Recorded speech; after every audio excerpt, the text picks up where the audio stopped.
Abra sua Bíblia lá no livro de Daniel, porque a pergunta da aula passada foi a respeito disso. A pessoa escreveu assim, no capítulo 9 de Daniel, versículo 26, fala sobre o líder escolhido por Deus, que será morto, e fala sobre a destruição do templo, e da destruição do templo também. Na parte B desse versículo, fala que o fim virá como uma enchente, trazendo guerra e destruição. Essa destruição está se referindo à grande tribulação ou ao período que estamos vivendo? Entenderam a pergunta?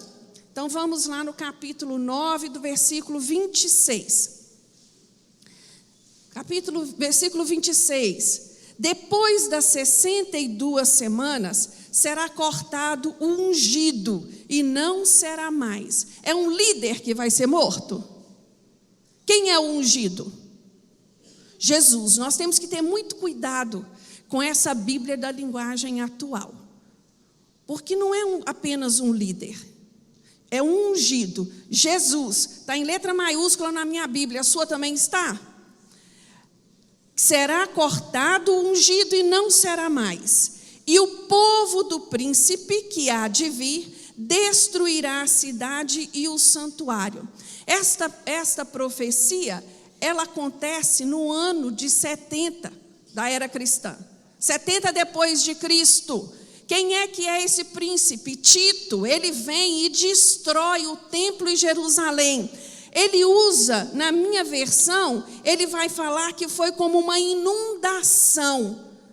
Ô irmãos, quem mora na ilha sabe o que é uma inundação, não sabe? O que é uma inundação? Ela vem tomando conta de tudo, destruindo tudo que vem pela frente. O Daniel usa esta palavra para descrever o nível da destruição que foi.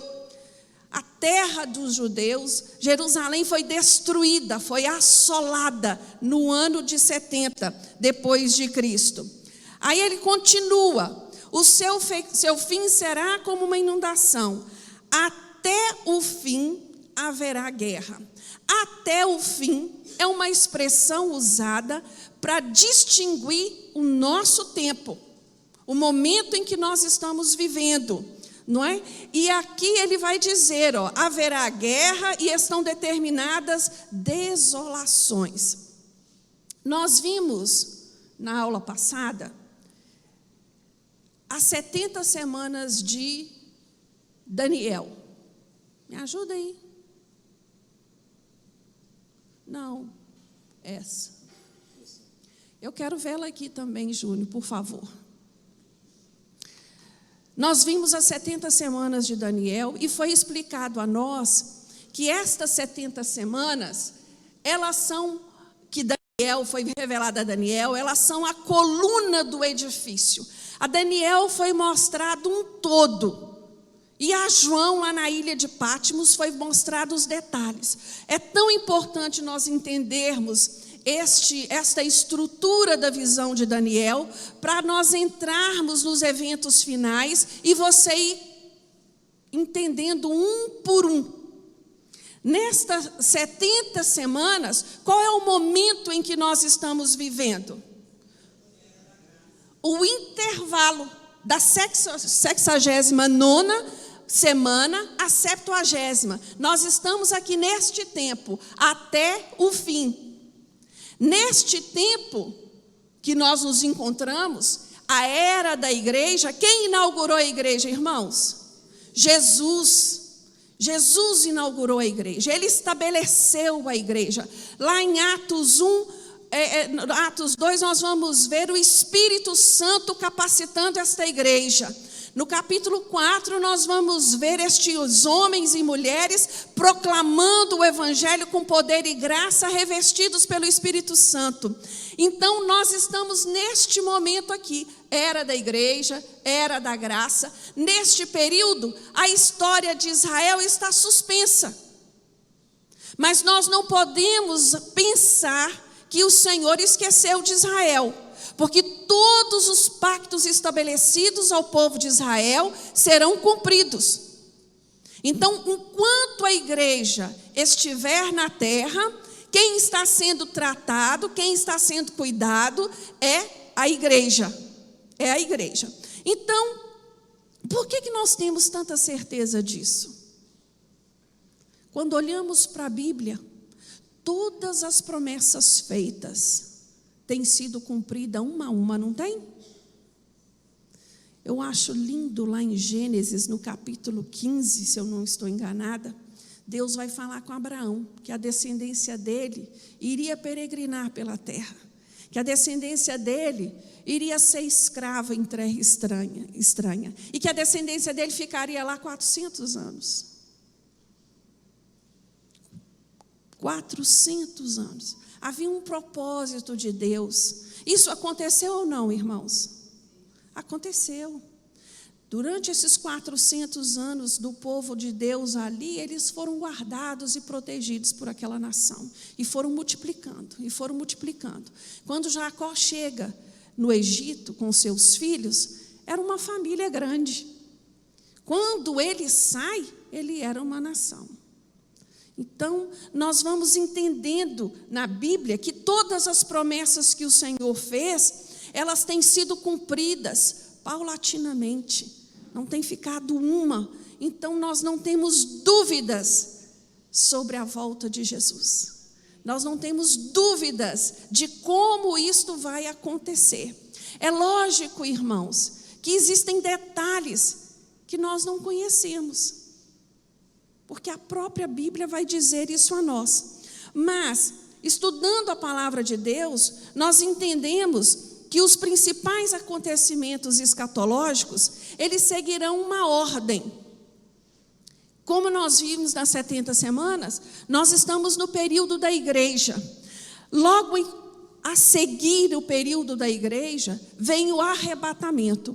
O arrebatamento, ele vai inaugurar uma série de eventos que Apocalipse vai se incumbir de escrever. Assim que a igreja é arrebatada para encontrar com o Senhor nos ares, dá-se início ao período da grande tribulação, que durará 7 anos. Enquanto na terra acontece a tribulação, ela é dividida em 2 períodos, 3 anos e meio e 3 anos e meio. Os 3 primeiros 3 anos e meio, o primeiro 3 anos e meio é uma falsa paz, um acordo estabelecido ali, mas os outros, não.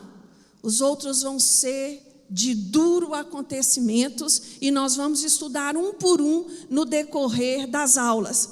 Lá no céu, a igreja, aqueles que estavam vivos, arrebatados, aqueles que estavam com seus corpos mortos, que já morreram fiéis ao Senhor, vão ressuscitar. Lá na igreja, simultaneamente, enquanto na terra acontece a grande tribulação, a igreja lá no céu acontece o tribunal de Cristo.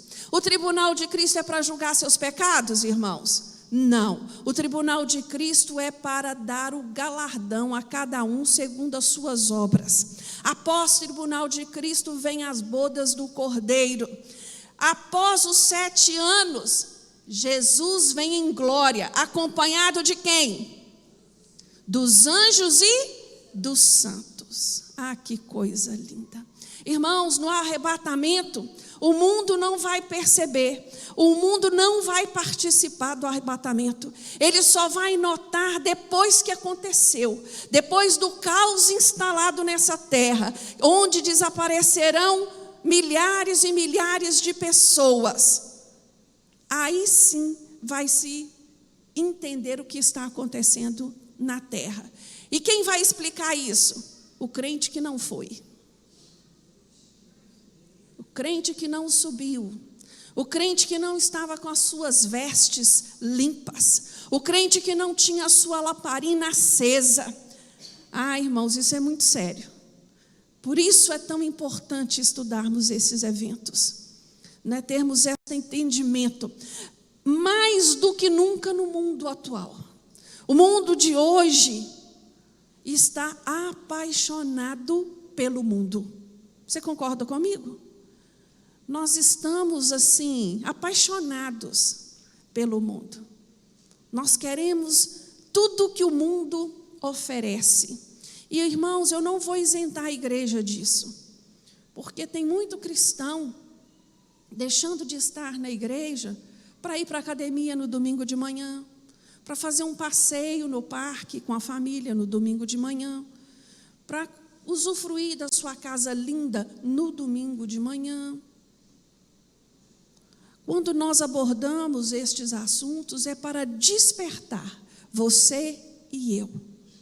Como está a minha vida? Jesus está às portas. Eu estou pronto? Há azeite na minha lamparina? Minhas vestes, elas estão limpas? É disso que esse estudo vai falar para nós. Nós estamos vivendo esse tempo até o fim. E nós vamos ver adiante como nós estamos próximos desse fim. O arrebatamento da igreja, a volta de Jesus, a volta de Jesus, ela vai acontecer em 2 momentos. No primeiro momento, o arrebatamento da igreja. Eu trouxe subscrito, mas você pode abrir a sua Bíblia, marcar, se você desejar, 1 Coríntios 15, 51, o versículo 51 a 53. Paulo vai descrever para nós este acontecimento, como ele vai se dar. Eis aqui vos digo um mistério. Na verdade, nem todos dormiremos, mas todos seremos transformados. Num momento, num abrir e fechar de olhos, ante a última trombeta. Porque soará e os mortos ressuscitarão incorruptíveis, e nós seremos transformados. Porque convém que isto que é corruptível se revista de incorruptibilidade, e que isto que é mortal se revista da imortalidade.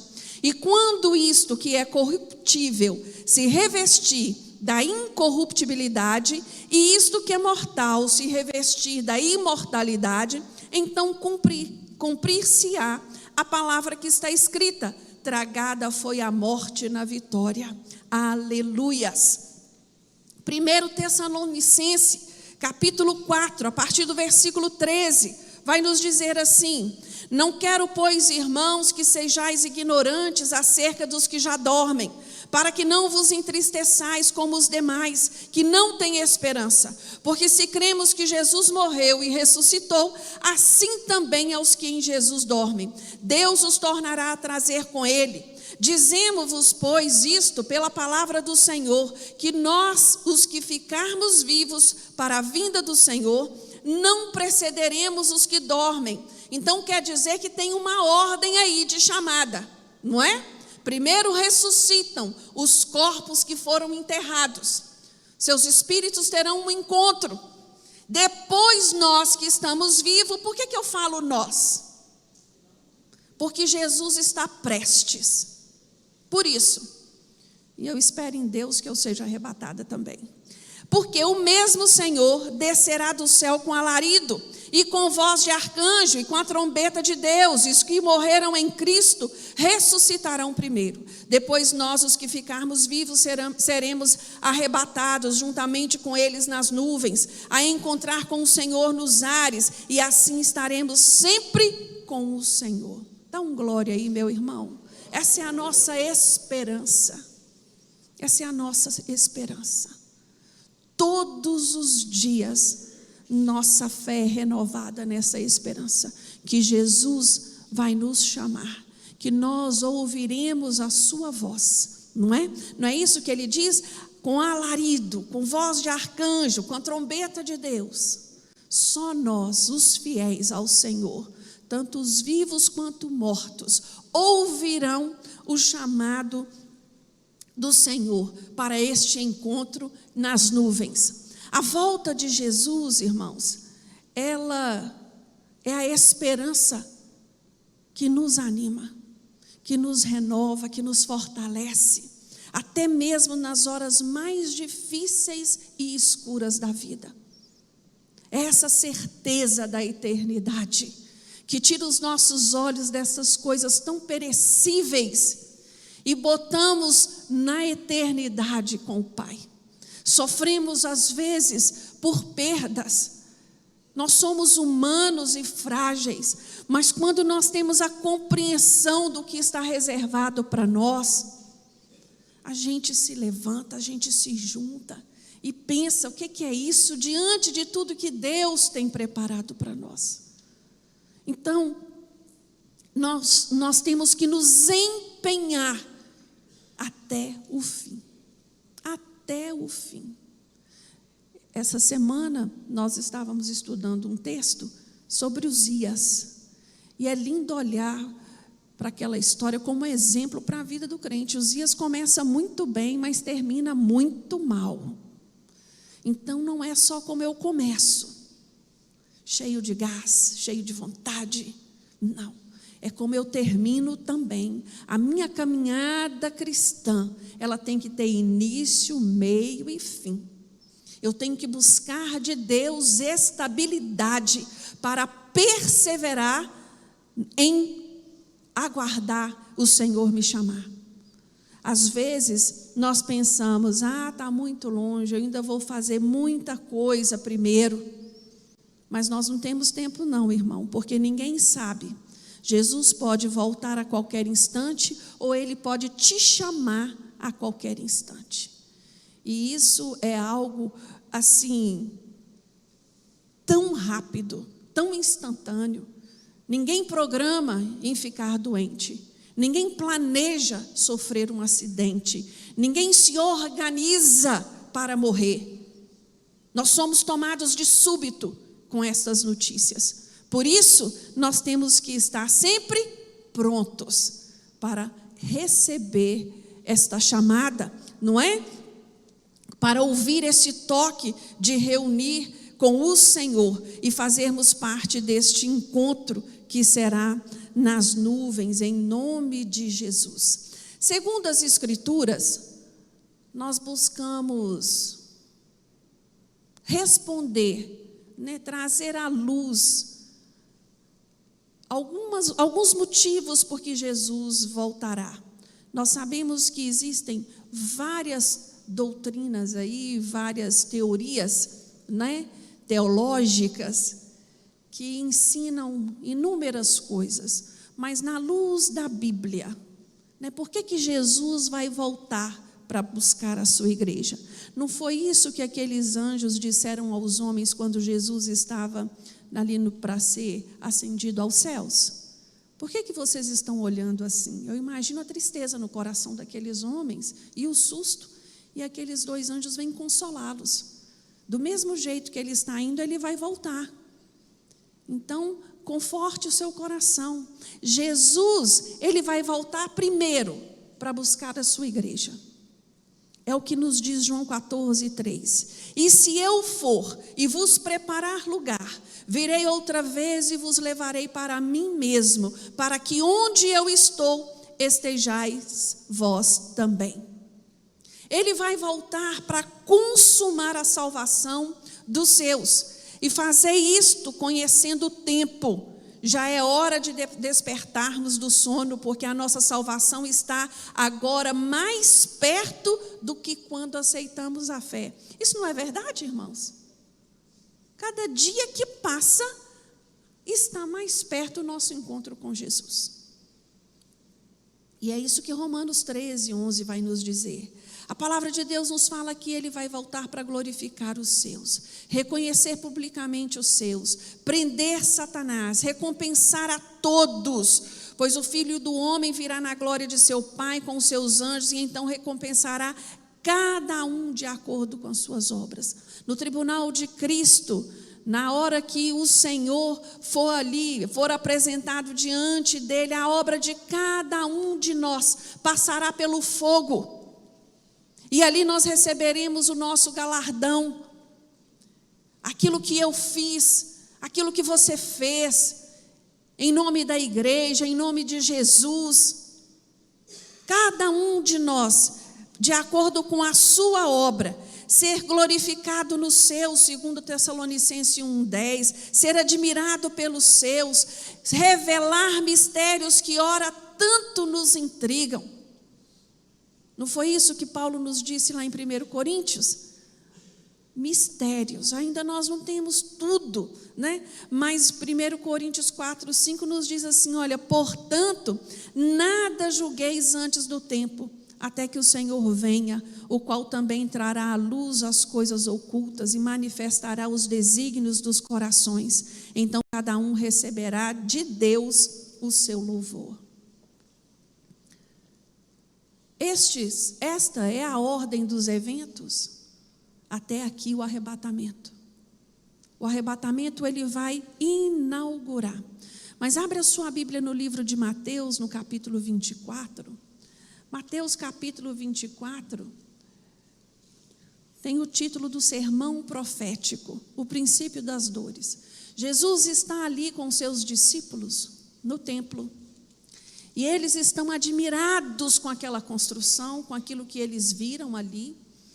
E estão assim, perplexos mesmo com a estrutura. E eles falam para Jesus: olha a estrutura do templo, olha essas pedras. Esse texto está registrado em Mateus, em Marcos e em Lucas. Cada um com a sua linguagem, né? E aí eles perguntam para Jesus.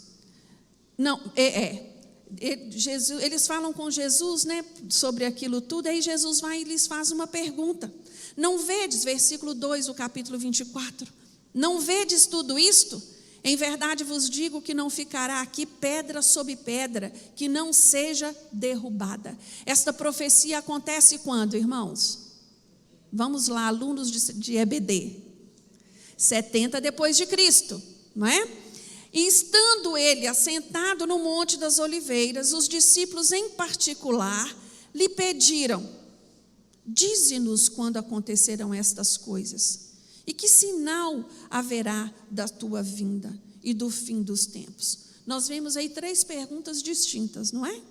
Dize-nos quando acontecerão estas coisas, que sinal haverá da sua vinda e o fim dos tempos.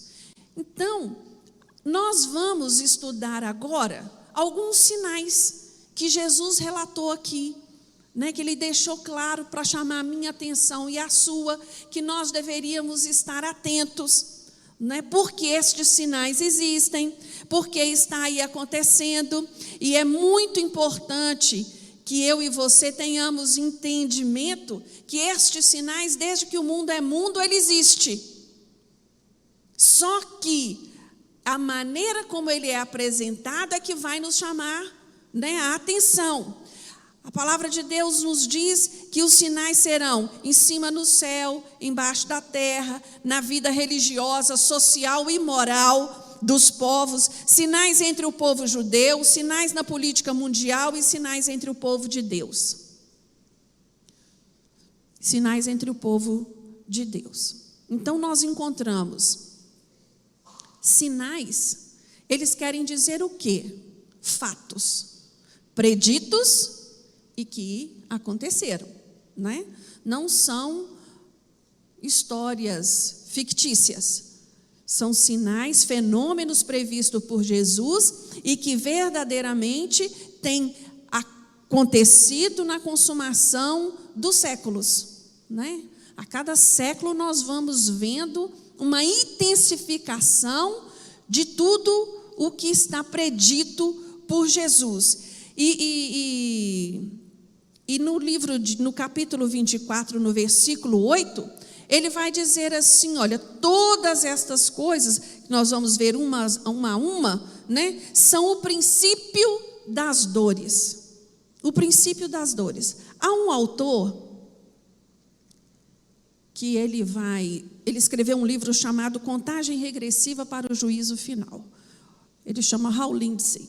E ele vai falar com muita propriedade sobre isso, porque Paulo, lá em 1 Tessalonicenses 5,3, ele vai usar essa expressão também. Quando disserem a paz e segurança, então lhes sobrevirá repentinamente destruição, como as dores do parto. Quando a mulher está grávida e ela sente um incômodo, ela sente uma dorzinha, é sinal de que o neném está nascendo? Nem sempre. Nem sempre. O sinal de que o neném está nascendo é a intensificação das dores. Quando os espaços entre como é que é o nome? Contração, vai encurtando, quanto menor é o espaço, mais próximo está de Jesus voltar. Então, hoje, o que nós assistimos, quando olhamos aí tudo que está acontecendo, né? Nós vamos tendo essa certeza da aproximação da volta de Jesus a cada dia. A proliferação das religiões falsas aumentaram ou continuam do mesmo jeito? A cada dia mais. Falsos messias estão assim. Homens com respostas, homens e mulheres, né? Que se dizem receber uma revelação particular, uma revelação além da Bíblia. Isso são falsos messias, meus irmãos. Vira e mexe aparece um com esse discurso. O renascimento e avanço generalizado do ocultismo. O ocultismo hoje está em alta. A internet é o que mais tem aí. E tem tanto indouto tomando aquilo como cultura.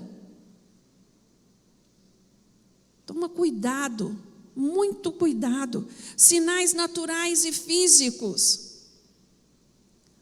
A natureza tem se rebelado, não é essa expressão que os entendidos do clima têm dito? A natureza tem se rebelado, tem acontecido de tudo. Então nós temos que ter muito cuidado, e nós vamos ver agora os sinais que têm acontecido na terra. Um deles, que Jesus vai dizer para nós, levantará nação contra nação e reino contra reino. Desde que o mundo é mundo, existe guerra. Você concorda comigo? Mas nós estamos vivendo um tempo onde elas estão assim. No século XX, 2 grandes guerras mundiais aconteceram, com um intervalo pequeno, da primeira para a segunda. Agora nós estamos aí com uma guerra que tem ameaçado a paz no mundo, a economia no mundo, a produção no mundo, que é a guerra da Ucrânia. Enquanto a guerra da Ucrânia acontece, existem mais 7 conflitos de armas acontecendo neste exato momento. Nós temos aprendido nos últimos anos, infelizmente, que o noticiário, ele é manipulado. Ele fala aquilo que ele quer falar, e nem sempre o que está acontecendo na verdade. Nós não ouvimos falar do que está acontecendo na Síria mais. Nós não ouvimos falar o que está acontecendo na Etiópia, no Iêmen. Nós não ouvimos vários desses conflitos armados que estão acontecendo. A gente não ouve falar mais.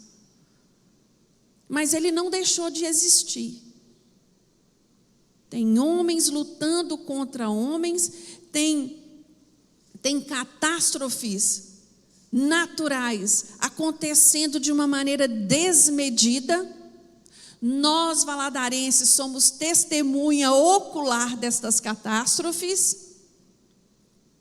Desde 1990, a partir de 1990, houve um despertar na ciência sobre o aquecimento global, e começou-se uma busca mesmo de monitorar, de prestar atenção no que estava acontecendo nos eventos, né, naturais, as catástrofes naturais, e ali começou um olhar diferente que até então não tinha, né? Se você for fazer uma pesquisa rapidinho na internet, num site de confiança, você vai ver como que isso tem aumentado de uma maneira assustadora. Terremoto, maremoto, tsunami. Eu vou falar para vocês perdoem a minha ignorância, eu fui saber o que era tsunami quando aconteceu aquela no Japão, que foi noticiada e filmada e publicada com toda a riqueza de detalhe. Nunca aconteceu tsunami antes? Claro que sim. Só que não era na proporção que hoje as coisas acontecem, né? E nem circula da maneira que circula. Dentro dessas catástrofes naturais, nós podemos colocar as enfermidades. Em 1980, surgiu uma epidemia seríssima que foi a AIDS. A AIDS matou, em questão de 1 ano ou 2, se eu não me engano, registro da OMS, 3 milhões de pessoas. E ela mata até hoje, né? Lógico, numa proporção menor, porque hoje tem um medicamento que controla isso. Quando nós entramos na pandemia do Covid em 2020, em março de 2020, que foi mundialmente, né, assumido como uma pandemia, e eu queria te informar também que pandemia não é a gravidade da enfermidade, mas sim pela extensão territorial que ela alcança. Como ela aconteceu em vários países, ela foi provocando, né? Foi denominada pandemia. A pandemia, eu olhei no site da OMS, e ela nos dá um relato, isso foi, que eu olhei, tem 3 dias, se eu não me engano. 5.305.991 mortos. Uma grande parte, né, desses mortos eram pessoas idosas e pessoas que traziam consigo, talvez muitos, né, lógico que nem todos, mas já traziam com vocês uma debilidade e não resistiu, né, essa enfermidade. Mas quando nós tiramos os olhos do Covid, nós vamos descobrir que a fome no mundo hoje mata mais do que qualquer doença. A desnutrição de crianças abaixo de 5 anos de idade é gravíssima. Então, nós vamos vendo isso tudo e vamos entendendo, né, que a intensificação destas coisas tem agravado cada dia mais, tem ficado mais presente na nossa vida do que nunca, e Jesus está chegando. A palavra de Deus nos fala sobre os sinais na vida religiosa, que o amor de muitos se esfriariam. Hoje, eu estava lendo no site do Portas Abertas, eu não sei se você tem o costume, o site de Portas Abertas, ele lançou agora, tem poucos dias, a lista dos países que mais perseguem cristãos em 2022. A Coreia do Norte, ela foi a primeira da lista durante anos, e hoje o Afeganistão ganhou dela, né, por ter sido tomado pelo Talibã, né, os cristãos têm que fugir pela sua vida. Eu estava lendo esse artigo e eu fiquei assustada com o que está acontecendo na Nigéria. Há um grupo separatista na Nigéria, que ele já matou de 2020 a 2021, 4.650 cristãos. Irmãos, nós ficamos meio alienados disso tudo, porque isso não é notícia, né? Nós não vemos falar de nada disso. Vivemos num país que é livre, temos total liberdade para cultuar o Senhor, mas essas pessoas não. Essas pessoas, por professar a fé em Cristo Jesus, elas perdem a própria vida. Isso é muito sério. A China, a partir do Covid, várias igrejas foram fechadas. As mesquitas e os templos budistas puderam reabrir, mas 3.000 igrejas evangélicas foram proibidas de serem reabertas. Você sabia disso? Esta organização, Portas Abertas, é uma organização muito séria, evangelística, que ela faz esse trabalho. Ela mede o que está acontecendo no mundo das perseguições, os lugares mais difíceis do evangelho entrar, ajuda a salvar vidas que estão em perigo determinado do lugar em que elas vivem. Então, assim, isso está aí a todo vapor. E nós, muitas vezes, estamos alienados, né? Despreocupados. No nosso mundinho, vivemos sem perceber isso tudo que está à nossa volta. Tem se tornado muito comum para nós o que está acontecendo. Toda a violência que nós estamos vivendo, cercado dela, toda a frieza que nós estamos vivendo, tudo tem se tornado muito comum. Não incomoda mais, não nos faz pensar mais, não nos faz refletir. Mas espera aí, por que disso? É inaceitável, principalmente no meio cristão. Nós temos que ter essa consciência o tempo todo. A palavra de Deus nos fala em Mateus 24:12: e por se multiplicar a iniquidade, o amor de quase todos esfriará. Né? A iniquidade fala de quê? De pecado, de aumento de pecado. O pecado existe desde sempre. Mas hoje nós estamos vivendo um tempo em que ficou comum, ficou natural. Tem um rio que corre na televisão, na internet, no cinema, e infelizmente até em algumas escolas, ensinando o que é perversão, ensinando tudo aquilo que é contrário aos princípios bíblicos e morais para a vida do cristão. E não pense você que os seus filhos estão isentos disso, porque não estão. O papel de um pai e uma mãe cristã nos dias de hoje é mais desafiador do que qualquer outra época. Hoje nossas crianças, elas têm que ser incutido na cabeça delas o tempo inteiro. Cuidado com isso, cuidado com aquilo, presta atenção nisso.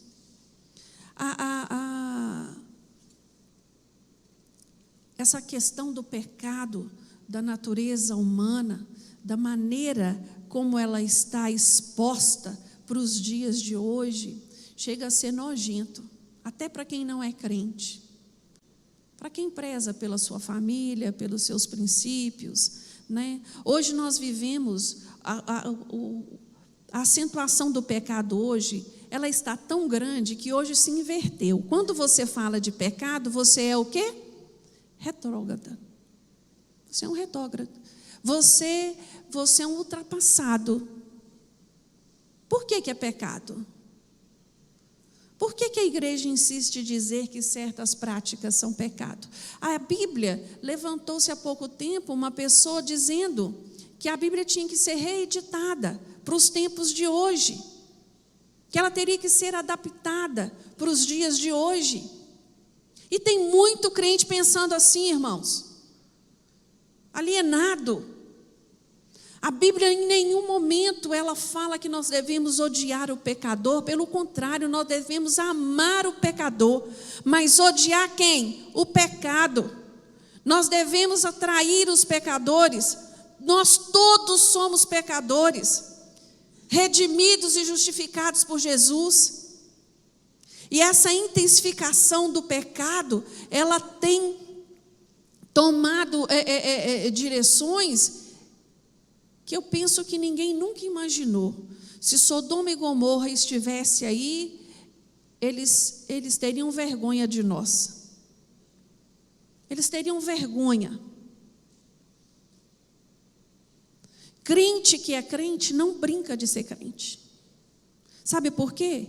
Porque o inimigo da nossa alma não brinca de ser inimigo. Não importa a idade que você esteja. Busque do Senhor. Hoje nós vivemos uma época, o que foi predito. Daniel, no capítulo 12, versículo 4, ele vai dizer: muitos correrão de uma parte para outra, e a ciência se multiplicará. Nosso século nunca conheceu um desenvolvimento tecnológico da maneira como ele foi. Jamais, em tempo algum. Hoje, tudo se faz através de um celular.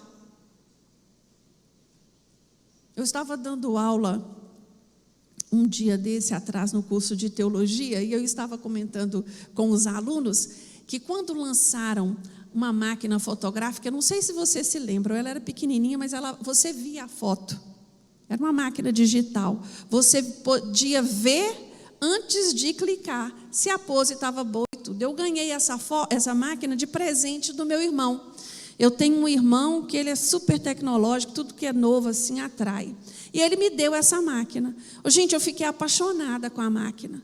Com menos de 2 anos, o celular já saiu com essa ferramenta para tirar foto. E a minha máquina ficou em desuso. Por quê? Porque ela tinha que ser revelada a foto.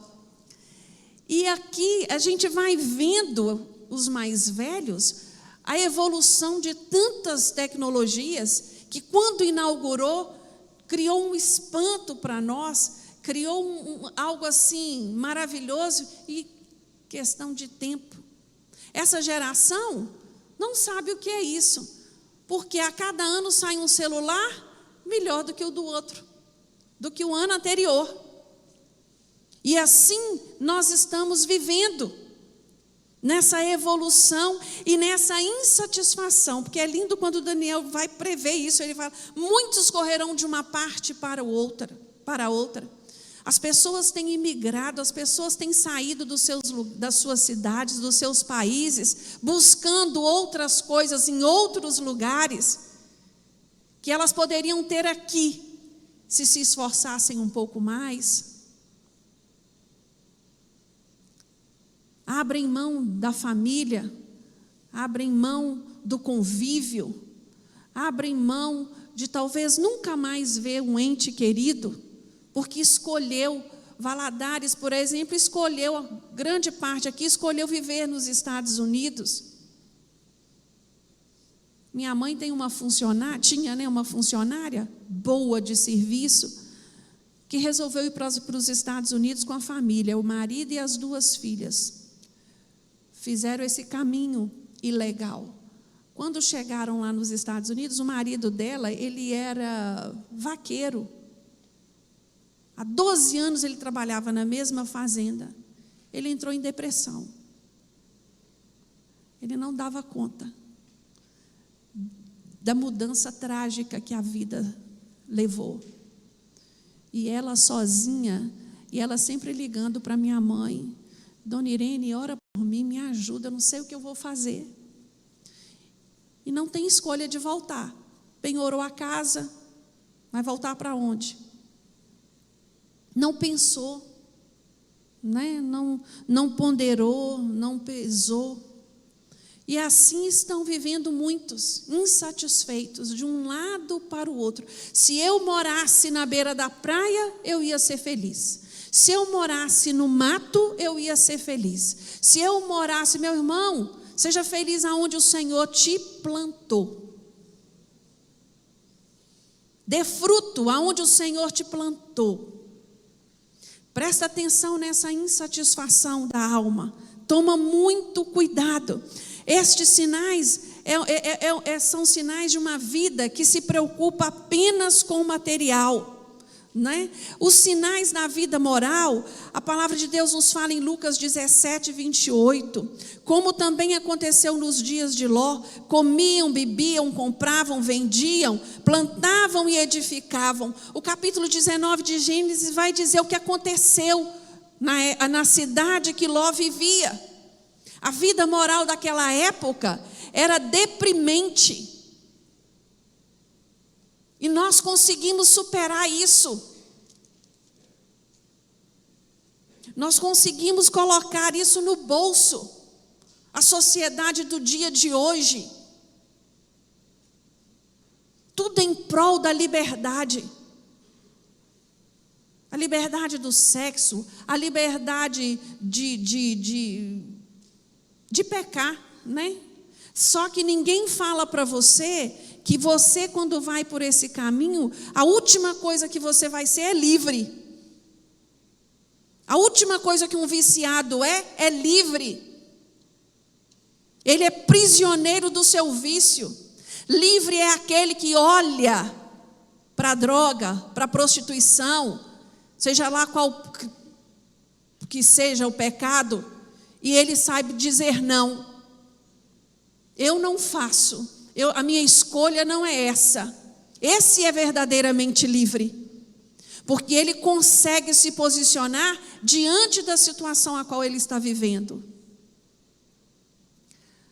A palavra de Deus nos fala em 2 Timóteo 3, de 1 a 4. Ela vai falar sobre esses sinais da vida moral. Na carta de 2 Timóteo, no capítulo 3, do versículo 1 a 4, nos diz assim: sabe, porém, isto, nos últimos dias sobrevirão tempos difíceis, pois os homens serão amantes de si mesmos, gananciosos, presunçosos, soberbos, blasfemos, desobedientes a pais e mães, ingratos, profanos, sem afeição natural, irreconciliáveis, caluniadores, sem domínio de si, cruéis, sem amor para com os bons, traidores, atrevidos, orgulhosos, mais amigos dos prazeres do que amigos de Deus. Que sociedade é essa que nós estamos descrevendo? A do primeiro século da igreja?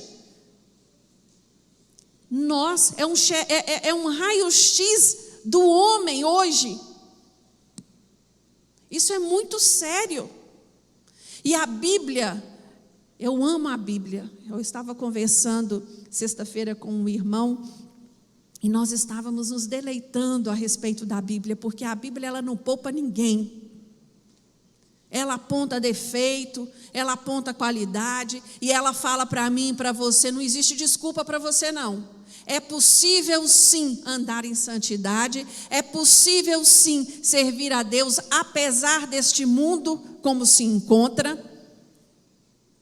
E é maravilhoso você ver as promessas feitas no Antigo Testamento sendo cumpridas no Novo. E assim nós vamos sendo alimentados, nós vamos sendo edificados, e nós temos que tomar cuidado que a previsão para essa sociedade, para quanto mais chegar a volta de Jesus, ela pior vai ficar. Eu não sei se vocês ouviram durante a pandemia um discurso dizendo que depois da pandemia nós seríamos melhores, a humanidade. Pelo susto que passou, né, por todas as dores que passou. Eu não sei você, eu não vi melhora nenhuma. Seguindo a nossa lista de sinais, Jesus chamou a atenção para que eles olhassem para Israel. Né? Jesus, ele vai dizer para que nós olhássemos, Mateus 24, 32, a figueira. Aprendei agora esta parábola da figueira. Quando já os seus ramos se renovam e brotam folhas, sabeis que está próximo o verão. Nós sabemos que a figueira é a figura de Israel. Em 1948, desde o ano 70 depois de Cristo, o povo judeu se espalhou. Nunca mais foi nação. Depois, em 1948, a ONU assina um decreto que, tremendamente lindo, foi um brasileiro que deu lá a assinatura, o voto Minerva, para que isso acontecesse. Israel foi reconhecido como nação e foi dado a ele um local, o local dele de origem, onde ele está hoje, né? E Jesus chamou a nossa atenção para que nós olhássemos para esta figueira. desde 1948, os judeus estão retornando. Os judeus estão retornando. Os judeus estão retornando. O brotar de folhas da figueira simboliza essa restauração nacional. Mas tem que haver também uma restauração espiritual desse povo. Então, irmãos, o tempo dos gentios, ele começa ali quando os judeus rejeitam Jesus, inaugura a igreja e está até o dia de hoje. A palavra de Deus, ela é muito clara a respeito destas profecias. Há uma profecia em Zacarias 7,14 que fala assim: espalhei-os com um turbilhão por entre todas as nações que eles não conheceram. Tem judeu, tem colônia judaica no Brasil, tem colônia judaica na França, tem colônia judaica nos Estados Unidos, tem colônia judaica em tudo quanto é lugar que você possa imaginar. E este povo, a cada tempo que passa, eles têm sentido o desejo de retornar para Israel. Há um tempo atrás eu ouvi uma entrevista de um judeu francês falando que estava inviável continuar morando na França, porque os comércios judeus estavam sendo atacados. Então, você vai vendo, e aqui vai dizer em Zacarias 7,14: a terra foi assolada atrás deles, de sorte que ninguém passava por ela, nem para ela se voltava, porque fizeram da terra desejada uma desolação. Isso aconteceu e agora esse povo está voltando. Outro dia eu estava vendo na internet uma moça que ela é judaica, não sei se ela nasceu no Brasil ou se os pais são brasileiros. Ela fala o português muito bem, com um sotaque, é lógico, mas muito claro. E ela falando o que está acontecendo em volta do Mar Morto, do lado do povo de Israel, não do outro lado da Jordânia. E aquilo, irmãos, mostrando vida, plantações de tâmara. Vocês devem ter visto isso, né, quando foram lá. Um deserto dando fruto, uns poços de água doce dando peixe. É impressionante, mas isso são profecias sendo cumpridas na terra.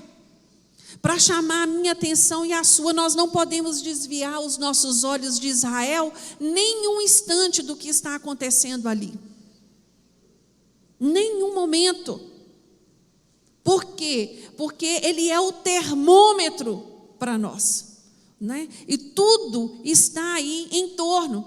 Quando chegar o final da dispensação da igreja, nós vimos sobre as dispensações. Cada dispensação representa um tempo marcado pela revelação que Deus deu ao seu povo aquele tempo. Nós estamos na dispensação da igreja. Nós estamos vivendo o derramar da graça, o revestimento do Espírito Santo de Deus. Este período, como todos os outros tiveram fim, vai ter também. Ele vai chegar. Nós não podemos ter dúvidas a esse respeito. Então, quando esse momento chegar, porque a restauração nacional dos judeus já chegou, quando finalizar o tempo da graça, da dispensação da graça, vai vir a restauração espiritual durante a grande tribulação. Nós vamos ver isso nas próximas aulas, como que isso vai acontecer, o que vai levar, o que os judeus vão passar, para que isso venha, né, acontecer. A situação política entre as nações, ela é um importante sinal para nós, porque foi revelado a Daniel um pacto, que haveria um pacto. Hoje, a coisa mais comum que tem para nós são os blocos de países que se unem para fortalecer a economia e o comércio. Então, nós já estamos vendo aí um terreno sendo preparado para o anticristo. E estes sinais, irmãos, eles são públicos, eles não são ocultos. Todos nós podemos ver, todos nós podemos saber, todos nós podemos prestar atenção. Para mim, a pandemia, ela foi algo assim, um despertar para a igreja. Deus permitiu isso, para que nós não ficássemos tão alienados aos eventos que estão acontecendo aí. Quando nós olhamos para as profecias que já foram realizadas, nós vemos com toda a convicção de que Deus não perdeu o controle da história. Ele está direcionando cada passo para a volta do seu filho. Tudo está sendo preparado. Então não se iluda, não pense que você tem muito tempo. A igreja da antiguidade, a igreja primitiva, elas viviam cada dia achando que Jesus ia voltar naquele dia. Eles esperavam Jesus para aquele tempo. E a igreja do Senhor tem muito tempo que vive sem esperar Jesus. Vive de qualquer jeito. Não deixe a sua inteligência, o seu conhecimento natural sobrepor aquilo que Deus tem preparado para a igreja. Caminhando para o fim, eu queria trazer esta imagem só para nós entendermos o arrebatamento. A Bíblia nos fala em Mateus 24, 40, 41. Estando 2 no campo, será levado um e deixado o outro. Estando 2 moendo no moinho, será levada uma e deixada a outra. Irmãos, vocês já pararam para pensar um pouquinho só no que vai ser isso? Vai ser algo muito assustador. E eu espero em Deus que você não fique. Eu espero em Deus que o seu desânimo, que a sua falta de vontade te impeça de ser arrebatado. Jesus, ele olha o coração do homem, sim, mas são as suas ações que dizem o que está aqui. Não pense você, eu sou bonzinho, eu amo os animais, eu amo isso ou aquilo. Você tem que fazer todas essas coisas porque você é crente. Nós não estamos mais em tempo de perder tempo. Perder tempo com bobagem. Nós não temos mais tempo para isso. É tempo de se agarrar com o Senhor. É tempo de segurar nos pés do Senhor e falar: Senhor, eu amo uma fala de Moisés com Deus. Deus, eu não arredo o pé daqui se o Senhor não for comigo. Irmãos, é muito engano a pessoa acreditar que ela ama Deus, que ela ama Jesus e não vem à igreja. A brasa fora do braseiro, ela apaga, ela morre. É tempo de despertar. É tempo de ser alimentado por Jesus. É tempo de cada um de nós pensarmos: como está a minha vida com o Senhor? Porque Jesus em breve voltará. Ele está às portas. E nós precisamos vigiar.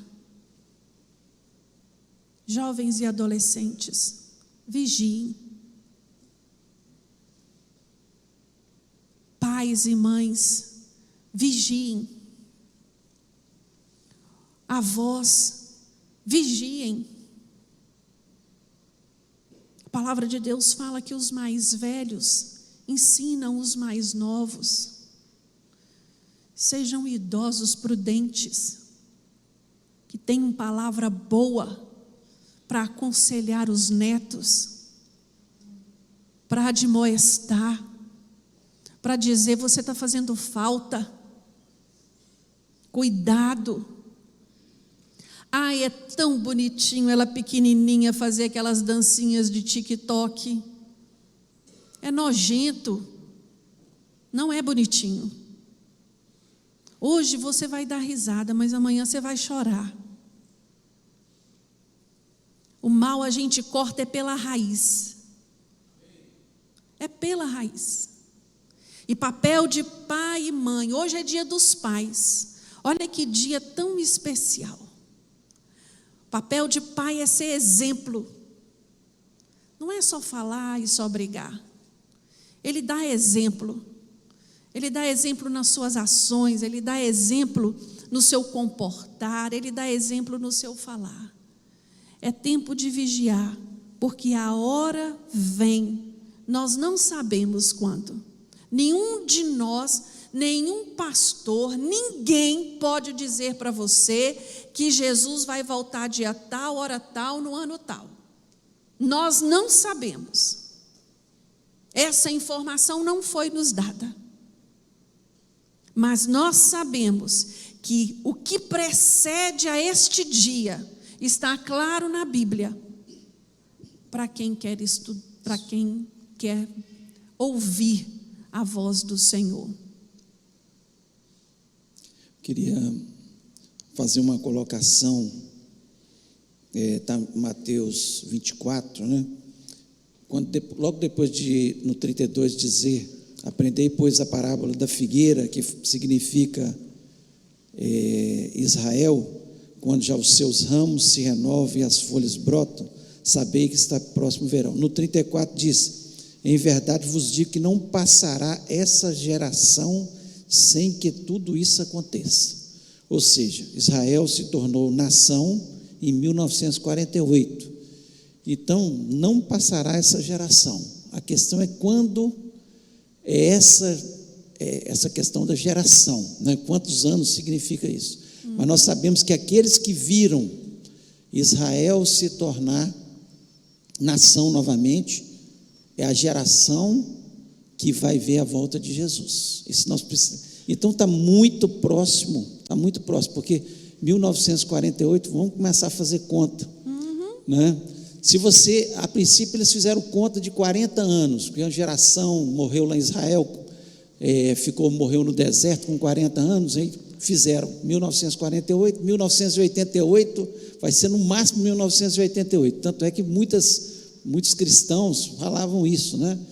Só que, né, a Bíblia fala que nós vivemos 70 e alguns pela sua robustez 80, então nós começamos a fazer conta, 80 anos, de 1948 até mais 80 anos, então nós estamos já 22, se você fizer essas contas aí, 48, quanto que vai dar?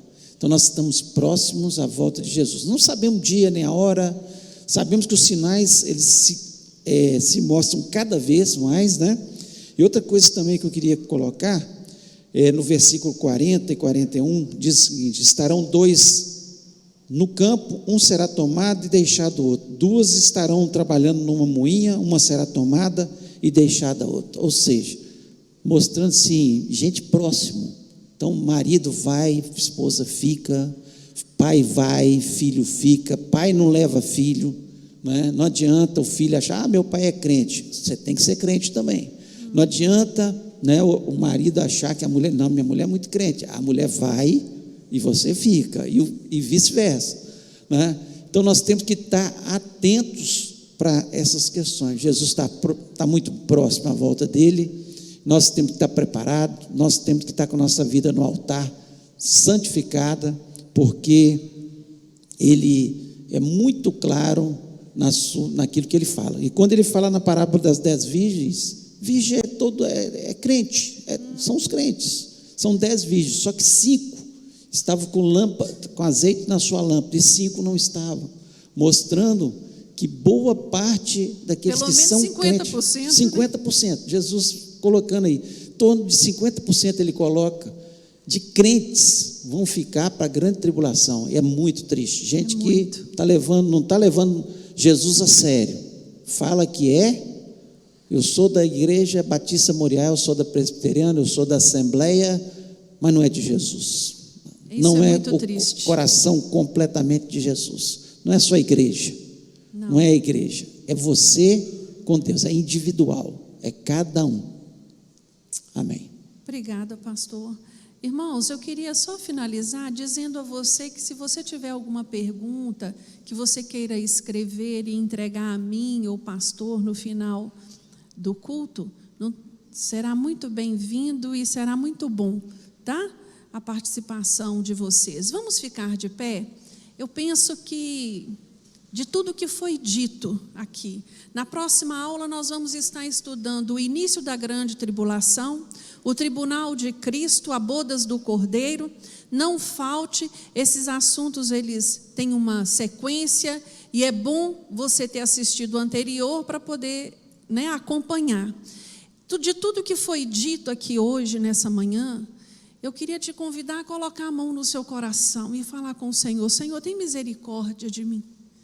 Você que está nos assistindo também, nessa hora, fala: Senhor, me ajuda. Eu preciso da tua ajuda, ó Espírito Santo de Deus.